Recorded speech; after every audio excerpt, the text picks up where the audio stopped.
Dear students, आज के इस लेक्चर में हम गैमेटोजेनेसिस के बारे में पढ़ेंगे। ऐसा प्रोसेस जिसमें गैमीट्स की प्रोडक्शन हो, उस प्रोसेस को गैमेटोजेनेसिस कहा जाता है। गैमेटो वर्ड का मतलब होता है गैमीट्स और जेनेसिस का मतलब होता है बर्थ यानी प्रोडक्शन। गैमीट एक खास किस्म का सेल होता है जिसमें क्रोमोसोम की तादाद हाफ होती है, यानी ये हैप्लॉइड सेल होता है। गैमीट्स को सेक्स सेल भी कहा जाता है। गैमेटोजेनेसिस का प्रोसेस गोनेड्स के अंदर होता है। गोनेड्स को रिप्रोडक्टिव ग्लैंड भी कहा जाता है। गोनेड दो तरह के होते हैं, एक को टेस्टिस और दूसरे को ओवरी कहा जाता है।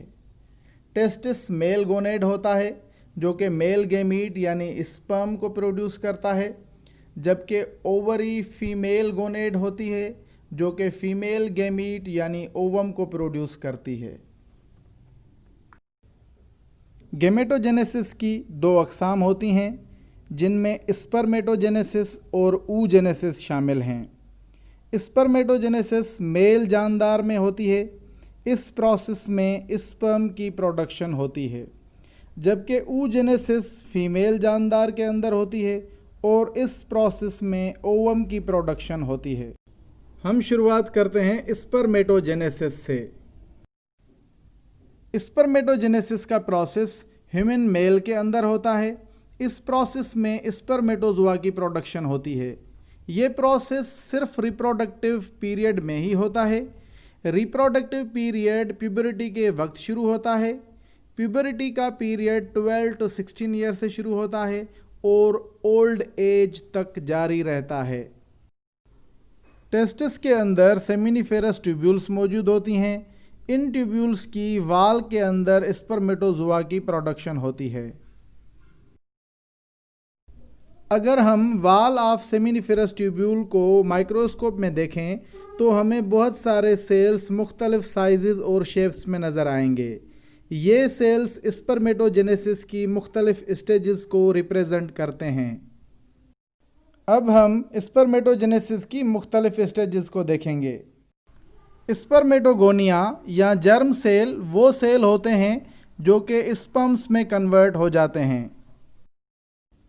स्पर्मेटोगोनिया माइटोटिकली डिवाइड होकर दो डॉटर सेल्स प्रोड्यूस करते हैं, जिनमें एक डॉटर सेल स्पर्मेटोगोनियम ही रहता है, जबकि दूसरा डॉटर सेल प्राइमरी स्पर्मेटोसाइट बन जाता है। अब प्राइमरी स्पर्मेटोसाइट्स में मियोसिस होती है और फर्स्ट मियोटिक डिवीजन के दौरान दो सेकेंडरी स्पर्मेटोसाइट्स प्रोड्यूस होते हैं। ये सेकेंडरी स्पर्मेटोसाइट्स हैप्लॉइड होते हैं। फिर इन सेकेंडरी स्पर्मेटोसाइट्स में सेकेंड मियोटिक डिवीजन होती है, जिसके नतीजे में 4 स्पर्मेटिड्स प्रोड्यूस हो जाते हैं। फाइनली हर एक स्पर्मेटिड स्पर्म में ट्रांसफॉर्म हो जाता है और फिर ये स्पर्म्स सेमिनिफेरस ट्यूब्यूल की ल्यूमेन में इंटर हो जाते हैं। वो प्रोसेस जिसमें स्पर्मेटोगोनियम यानी जर्म सेल स्पर्म में तब्दील हो जाए, उस एंटायर प्रोसेस को स्पर्मेटोजेनेसिस कहा जाता है, जबकि वो प्रोसेस जिसमें स्पर्मेटिड स्पर्म में तब्दील हो जाए, उस प्रोसेस को स्पर्मियोजेनेसिस कहा जाता है। अब हम स्पर्मेटिड और स्पर्म के स्ट्रक्चर को डिस्कस करेंगे। स्पर्मेटिड का शेप थोड़ा बहुत सर्कुलर होता है। स्पर्मेटिड में एक न्यूक्लियस, गोल्जी एपरेटस, सेंट्रियोल और माइटोकॉन्ड्रिया मौजूद होते हैं। अब स्पर्म के स्ट्रक्चर को देखते हैं। स्पर्म 4 पार्ट्स पर मुश्तमिल होता है, जिनमें हेड, नेक, मिडिल पीस और टेल शामिल हैं। स्पर्म के हेड वाले पोर्शन में एक न्यूक्लियस और एक्रोसोमल कैप मौजूद होती है।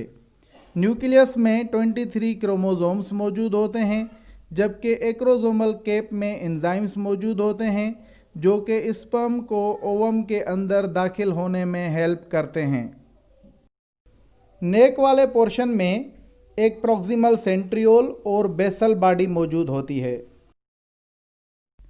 मिडिल पीस में एक एक्सियल फिलामेंट मौजूद होता है जो कि माइटोकॉन्ड्रिया से सराउंडेड होता है। ये एक्सियल फिलामेंट टेल रीजन तक एक्सटेंडेड होता है और ये टेल की मूवमेंट का सबब बनता है, जिसके नतीजे में स्पर्म मूव कर पाता है और मूवमेंट पर लगने वाली एनर्जी माइटोकॉन्ड्रिया के अंदर जनरेट होती है। जैसा कि हमने स्पर्मेटोजेनेसिस, स्ट्रक्चर ऑफ स्पर्मेटेड और स्ट्रक्चर ऑफ स्पर्म को समझा, अब आखिर में हम स्पर्मियोजेनेसिस के प्रोसेस को समझेंगे कि किस तरह स्पर्मेटेड स्पर्म में तब्दील होता है। स्पर्मेटेड का न्यूक्लियस हेड पोर्शन में कन्वर्ट हो जाता है और गोल्जी एपरेटस कंडेंस होकर एक्रोसोमल कैप बनाता है। सेंट्रियोल दो पार्ट्स में डिवाइड हो जाता है। इसका एक पार्ट नेक पोर्शन पे अटैच होता है, जबकि दूसरा सेंट्रियोल रिंग शेप्ड होकर मिडिल पीस के बेस पर अटैच होता है। फिर स्पर्मेटिड के साइटोप्लाज्म में मौजूद फिलामेंट इन दोनों सेंट्रियोल से गुजरते हुए टेल पार्ट को बनाते हैं। स्पर्मेटिड के माइटोकॉन्ड्रिया मिडिल पीस में मौजूद एक्सियल फिलामेंट को सराउंड करते हैं। इन माइटोकॉन्ड्रिया से बनाई हुई एनर्जी से स्पर्म का टेल मूव करता है, जिसके नतीजे में स्पर्म मूव कर पाता है। सेमिनिफेरस ट्यूब्यूल्स में प्रोड्यूस होने वाले स्पर्म्स इमेच्योर होते हैं। फिर ये स्पर्म्स फ्लूइड मूवमेंट के नतीजे में एपिडिडाइमस में आ जाते हैं। यहाँ पर ये स्टोर्ड होते हैं और मैच्योरेशन के प्रोसेस से गुजरते हुए मैच्योर हो जाते हैं, यानी मोटाइल और फर्टाइल हो जाते हैं। लेकिन ये स्पर्म्स इजैकुलेशन के बाद ही फुली मोटाइल होते हैं, क्योंकि अब इनमें सेमाइनल वेसिकल और प्रोस्टेट ग्लैंड की सीक्रेशंस भी शामिल हो जाती हैं। अब हम गैमेटोजेनेसिस की सेकंड टाइप यानी oogenesis को डिस्कस करते हैं। ऐसा प्रोसेस जिसमें फीमेल गैमीट यानी ओवम की प्रोडक्शन हो, उस प्रोसेस को oogenesis कहा जाता है। जैसा कि हम जानते हैं कि हर एक ओवम हैप्लाइड होता है और उसके पास क्रोमोसोम का सिर्फ एक सेट ही मौजूद होता है। और हम ये भी जानते हैं कि हैप्लाइड गैमीट की प्रोडक्शन के लिए सेल को मियोसिस के प्रोसेस से गुजरना पड़ता है। मियोसिस डिवीजन के दौरान 4 हैप्लाइड सेल बनते हैं, जैसा कि हमने स्पर्मेटोजेनेसिस में देखा। लेकिन oogenesis के प्रोसेस में ऐसा नहीं होता, यानी एक oogoनियम 4 ओवा नहीं बनाता है। आइए oogenesis के प्रोसेस को देखते हैं कि एक डिप्लॉइड सेल में से कितने हैप्लाइड गैमीट बनते हैं। वो डिप्लॉइड जर्म सेल जिसमें ओवम बनाने की सलाहियत मौजूद होती है, उसको oogoनियम कहा जाता है। ह्यूमन फीमेल में oogonia की प्रोडक्शन का सिलसिला तब से ही शुरू हो जाता है जब वो फीमेल अभी मदर के वूम्ब में ही मौजूद होती है। जेस्टेशन पीरियड के फर्स्ट मंथ में oogonia सेल्स की तादाद 1700 होती है, जो कि मल्टीप्लाई होकर 5th मंथ में अबाउट 7 मिलियन हो जाती है। अब 5th मंथ के बाद oogonia अट्रीशिया के प्रोसेस से गुजरते हैं। इस प्रोसेस में oogonia का नंबर डिक्रीज़ होना शुरू हो जाता है, जो कि फीमेल चाइल्ड की बर्थ टाइम पे 2 मिलियन हो जाता है। और फिर फीमेल की बलूगत के आने तक ये तादाद मज़ीद कम होकर 60 से 80 हज़ार रह जाती है।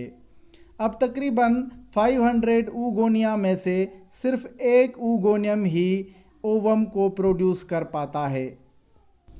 फीमेल का वो oogoनियम सेल जो ओवम की प्रोडक्शन स्टार्ट करता है, उसको प्राइमरी oocyte कहा जाता है। प्राइमरी oocyte में मियोसिस डिवीजन होती है। फर्स्ट मियोटिक डिवीजन के दौरान क्रोमोसोम की इक्वल डिवीजन होती है, लेकिन साइटोप्लाज्म इक्वली डिवाइड नहीं होता है। तकरीबन सारा साइटोप्लाज्म एक ही सेल के पास होता है।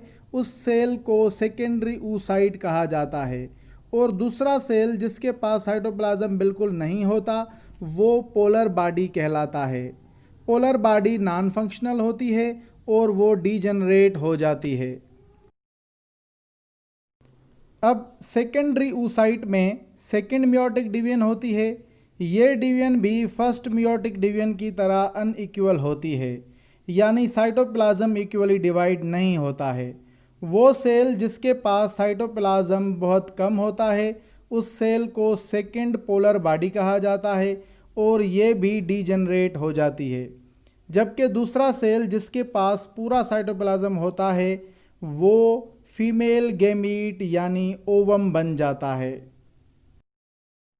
इसी तरह ओवम हैप्लॉइड स्टेट के साथ साथ बहुत सारा साइटोप्लाज्म भी अचीव कर लेता है। ये साइटोप्लाज्म फर्टिलाइजेशन के बाद डेवलपमेंट के प्रोसेस में यूज़ होता है। oogenesis का सारा प्रोसेस डिसकंटिन्यूअस होता है, यानी ये कंप्लीट प्रोसेस जो हमने डिस्कस किया वो एक ही जगह और एक ही टाइम पे नहीं होता है। अब आए तो oogenesis के डिसकंटिन्यूअस प्रोसेस को ट्रेस करते हैं।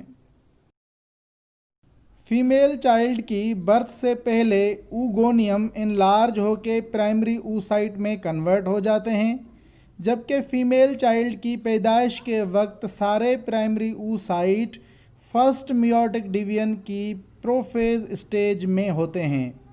ये सारे प्राइमरी oocyte फीमेल के बालिग होने तक प्रोफेज स्टेज में ही पाज स्टेट में रहते हैं।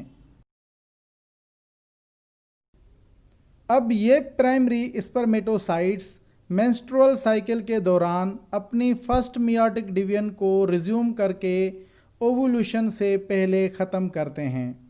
फर्स्ट मियोटिक डिवीजन के कंप्लीट होने पर दो अनइक्वल डॉटर सेल्स प्रोड्यूस होते हैं। लार्ज सेल जो कि most of the cytoplasm carry करता है उसको सेकेंडरी oocyte कहा जाता है, जबकि स्मॉलर सेल को फर्स्ट पोलर बॉडी कहा जाता है। फर्स्ट पोलर बॉडी डीजनरेट हो जाती है, जबकि सेकेंडरी स्पर्मेटोसाइट उसी वक्त ही सेकेंड मियोटिक डिवीजन में एंटर हो जाता है। ओव्यूलेशन के पीरियड के दौरान सेकेंडरी स्पर्मेटोसाइट मेटाफेज स्टेज में होता है। सेकेंडरी स्पर्मेटोसाइट फर्टिलाइजेशन के होने तक मेटाफेज स्टेज में ही रहता है। सेकेंड मियोटिक डिवीजन फर्टिलाइजेशन के होने पर ही मुकम्मल होती है। इस डिवीजन के नतीजे में भी दो अनइक्वल डॉटर सेल्स बनते हैं। स्मॉलर डॉटर सेल को सेकेंड पोलर बॉडी कहा जाता है और लार्ज सेल को ओवम कहा जाता है। अगर फर्टिलाइजेशन ना हो तो secondary oocyte second meiotic division मुकम्मल नहीं कर पाता है और ओवुलेशन के 24 आवर्स के बाद डीजनरेट हो जाता है। Finally thanks for watching. अगर वीडियो अच्छी लगी तो इसे लाइक करें, अपने दोस्तों के साथ शेयर करें और हमारे YouTube चैनल को सब्सक्राइब करें। शुक्रिया।